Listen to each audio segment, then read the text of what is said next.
C-295 Make in India, tactical airlift and the new aerospace supply chain. A tactical airlifter earns its keep where the runway ends and the mission begins. India's Make in India C-295 program brings that ethos home. A twin turboprop with a rear ramp, short field performance, and rough strip credibility. Now paired with a domestic production line and a growing web of suppliers. The result is more than an aircraft replacement. It is a template for how India can build, sustain, and export complex aerospace systems at scale. Start with what the C-295 does for the operator.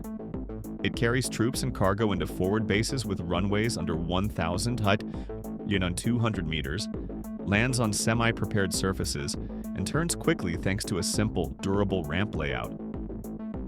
Payload sits in the 5 to 9-ton class depending on range and altitude, with space for 60-70 troops or a mix of pallets and vehicles, sized for Himalayan and island strips. Paratroop doors enable precision airdrop. The cabin converts rapidly for CASEVAC and MEDEVAC, with litters and oxygen points. And a palletized mission kit approach means the same airframe can shift from logistics to surveillance within hours. Low fuel burn and turboprop loiter make it economical for patrol and training sorties that would be wasteful on larger jets. Performance in India's geography is the core reason for the type. Hot and high airfields, short riverine and island strips, and the need for frequent hops linking brigade hubs to last-mile posts. Compared to legacy fleets, the C-295 brings modern avionics, glass cockpit ergonomics, and digital flight control aids that lower crew workload on steep approaches and short rollouts. It interoperates cleanly with heavier transports, backfilling where a C-130J is overkill and feeding cargo forward, so larger jets stay on trunk routes. Fleet rationalization around a common type reduces training and spares complexity as older platforms retire. The Make in India line changes the economics and the calendar. Domestic assembly creates predictable delivery slots insulated from global bottlenecks, while local MRO keeps aircraft on the line during monsoon and heat cycles that punish legacy fleets. A digital thread, tooling, jigs, measurement data, and quality records tied to each airframe lets engineers trace issues from a rivet on the shop floor to vibration signatures in service. Over time, block upgrades to avionics and mission systems can be fielded faster because software and integration teams sit alongside production. Supply chain depth is the strategic dividend. Airframe sections, wiring harnesses, doors, fairings, avionics racks, and composites flow from Indian MSMEs audited to OS 9100 and NADCAP standards.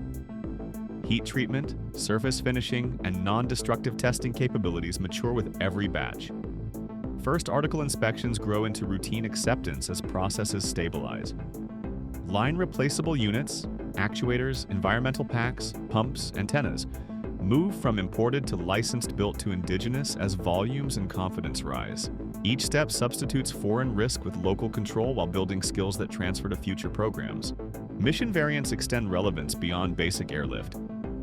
Maritime patrol fits a belly radar, EO/IR turret, and operator consoles to police coasts, fisheries, and sea lanes. SIGINT ELINT packages give quiet, long-endurance collection over land or littoral targets. Aerial firefighting, SAR, and special operations insertions ride the same reliability and short field capability. For the Air Force and Coast Guard, common training pipelines, spares pools, and ground support tools keep lifecycle costs in check as roles diversify. Lifecycle sustainment is where domestic capability pays off. Predictive maintenance based on engine health monitoring and structural usage data schedules work before faults ground aircraft. Local depots with certified test stands turn around components in days rather than months, and an indigenous parts catalog insulates fleets from export controls or shipping shocks. The ramp-up plan deliberately trains technicians on corrosion control, sealant work, composite repair, and systems troubleshooting. The unglamorous disciplines that keep dispatch rates high in real weather and real dust. Exports are a long game, but realistic. A competitive price point, shorter lead times, and a credible spares and training package make the Indian line attractive for regions that fly similar missions. South and Southeast Asia, Africa, Latin America. Offsets flip direction when Indian-built aerostructures and LRUs feed the global C-295 fleet, flattening costs for domestic operators and proving India as a reliable Tier 1 aerospace partner. Risk and realism belong in the plan.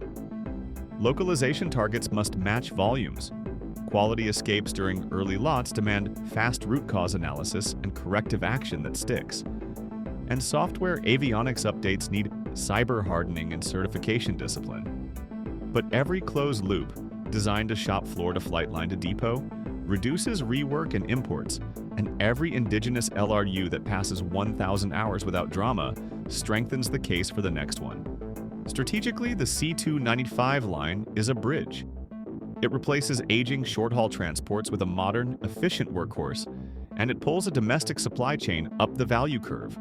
Process controls, special processes, and system integration, needed for the next tier of programs, from surveillance platforms to regional airliners and unmanned systems. The payoff is tactical at the strip and industrial in the books, more sorties to the last mile today, and a more sovereign aerospace ecosystem tomorrow. For deep dives on tactical airlift, aerospace manufacturing playbooks, and India's evolving supply chain strategy, visit globalinfoveda.com.